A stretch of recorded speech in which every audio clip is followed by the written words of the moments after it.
For this text session, I could show you some of the ways where if you use HTML, add text content to your website. We don't already examine two text elements, which is the H1 element and the paragraph element. But if you don't use Microsoft Word or any other word editor before, you will not say H1 no be the only heading where we get.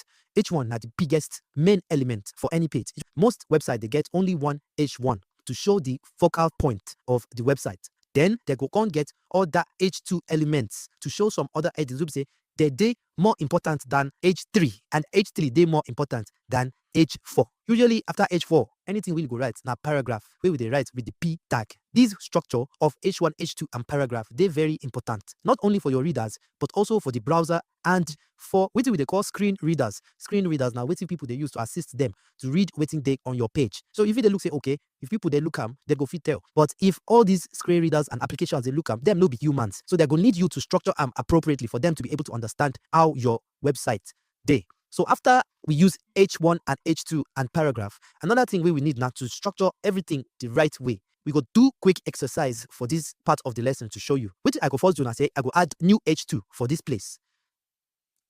Then I go come copy this H2 and this paragraph. I go add them down.